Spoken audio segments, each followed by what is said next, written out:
tutelage, a guide to learner. Here, this is Sriparna. I hope all of you are doing good. So, today we are going to discuss some important MCQs on communication, and which is really very important for upcoming UGC Net examination, and which will be held in June 2023. So, we have already discussed the whole chapter.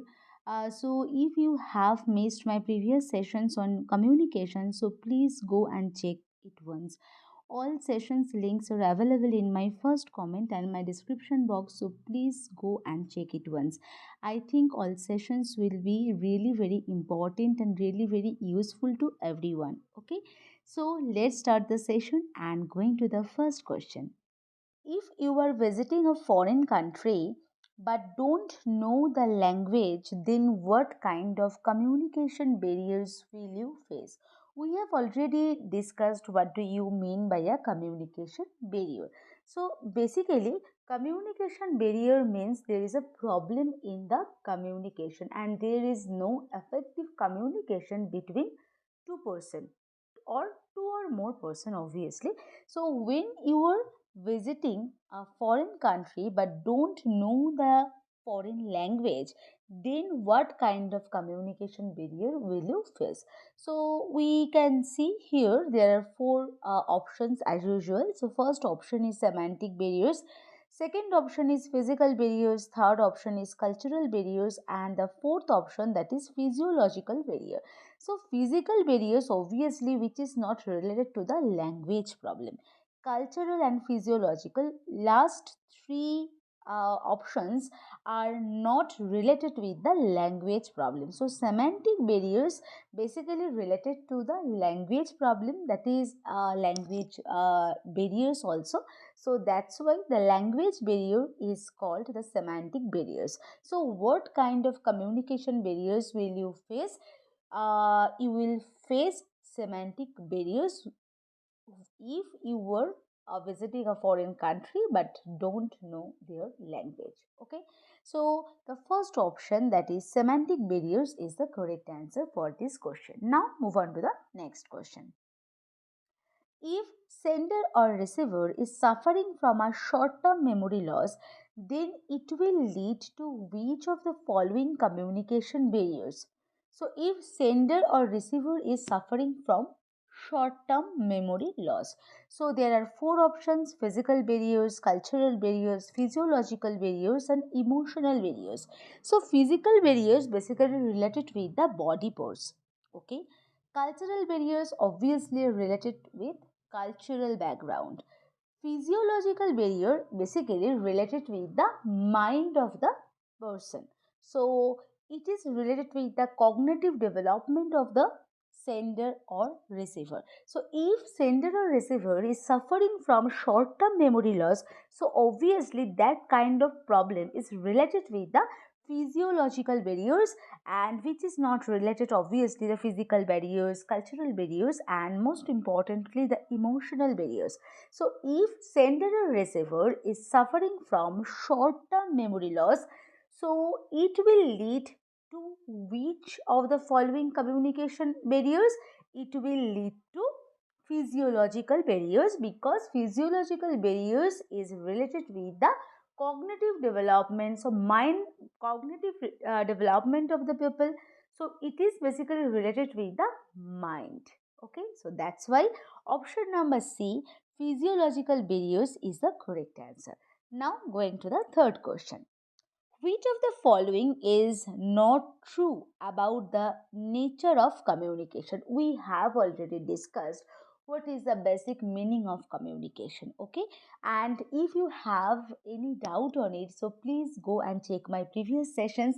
All sessions links are available in my first comment and my description box, so please go and check it once. Okay, so what is the nature of communication? Okay, so we have four options. So the first option is communication can be continuous and dynamic. Second option is communication can be direct or indirect. Third option is communication is a non-purposive activity, and the last option, it can be formal or informal. So our question is, which of the following is not true? Not true is one of the most important word for this question. So, which of the following is not true about the nature of communication? So, means which is not nature of communication. So, basically, the nature of communication is it can be continuous and dynamic, it can be direct or indirect, it can be formal and informal. Okay, so obviously, the non purposive activity is the non nature of the communication. So that's why the option number C, it is a non purposive activity. It is the correct answer for this particular question. Okay, so now move on to the next question. Going to the fourth question. For effective classroom communication, we have some statements which is related with effective classroom communication. So, going to the first statement, the teacher should encourage creativity in students, and I think this is the correct statement for effective classroom communication. So, option one or statement one is correct for effective classroom communication. So, now going to the next slide, and where we can see some statements also, and which is basically related with the effective classroom communication. So the second statement is that teacher should encourage discussion in class, and which is also one of the most important thing for effective classroom communication. Now going to the third statement, the teacher should use a mix of teacher centered and student centered approaches. So option number 3 or statement 3 is the correct one also. So now going to the fourth and fifth statements. So there should be a pin drop silence in classroom. So there should be a pin drop silence. So pin drop silence means there is no two-way communication in the classroom setup. So obviously without two-way communication, effective classroom communication is impossible. So that's why option numbers 4 or statement 4 is incorrect. Okay. So now going to the fifth option or statement, the teacher should teach through lectures only. He or she is not using the demonstration process along with the lectures in the classroom.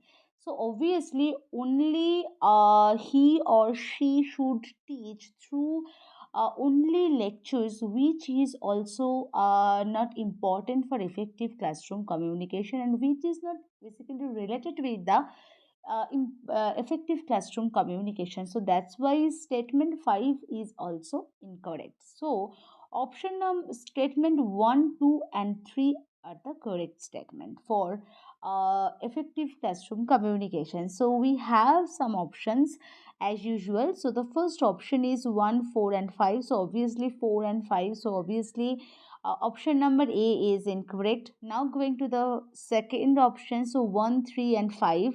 So five statements. So number statement 5. So 5 number statement is incorrect. So that's why B is not also the not the correct answer. Now going to the third one, 1, 2 and 3. So obviously 1, 2 and 3 is the correct answer. So the option number C is the correct option for this particular question. Okay. So learner, now move on to the next question. So the next question is, a person will be an effective communicator if he is a humorous speaker. Now going to the second option, has histrionic talents. Third option is he or she is very clear about what he or she communicates, what he or she said. And now going to the fourth option, communicates in his mother tongue.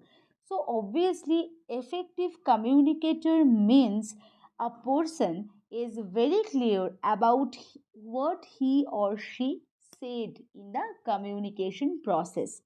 Okay, so what he communicates. So that's why a person will be an effective communicator if he is very clear about what he communicates. So option number 3, option C is the correct answer.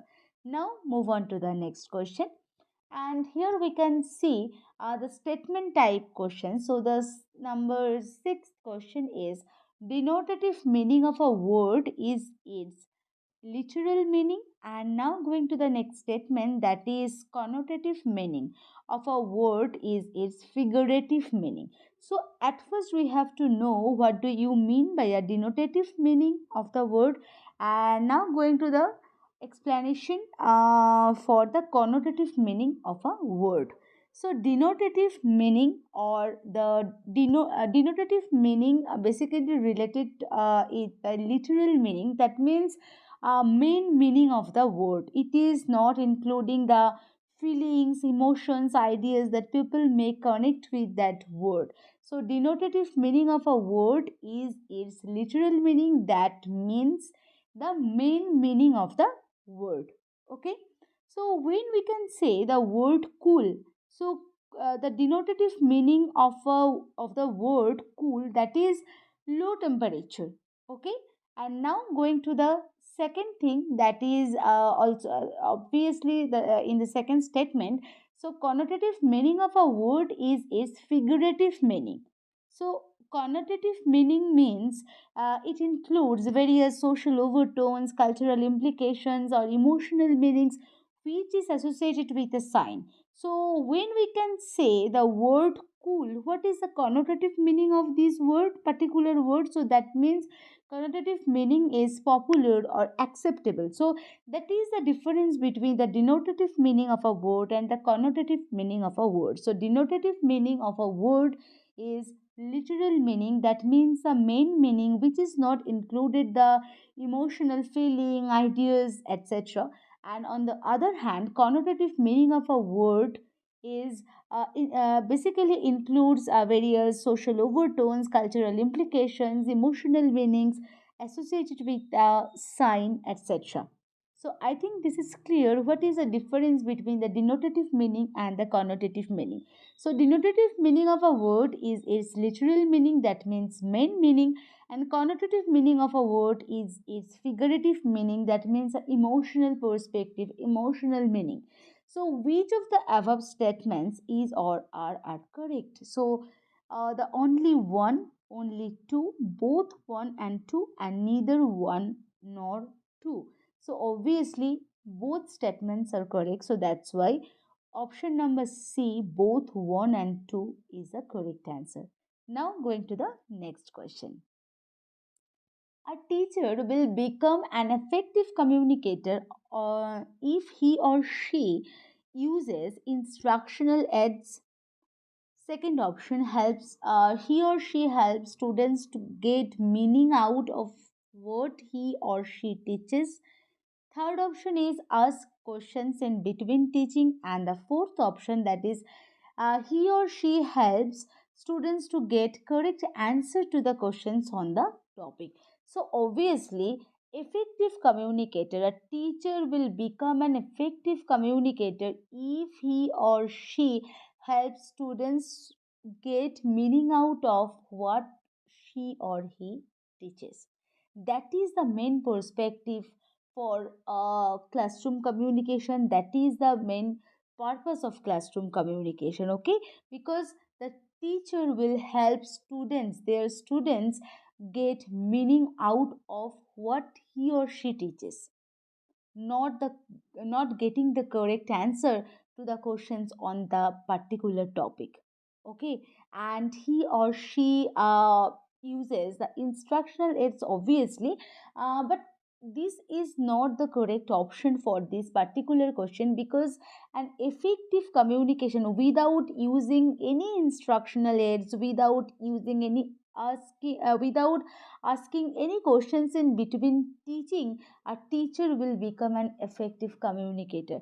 So that's why option number B is the correct answer. So a teacher will become an effective communicator if he or she helps students get meaning out of what he or she teaches to their students. Okay, I think the answer is clear to everyone. So now going to the next question. So you all know that PTI, okay? So what is the full form of PTI? So the full form of PTI, that is Press Trust of India. So here the question number 8 is Press Trust of India was started in which year?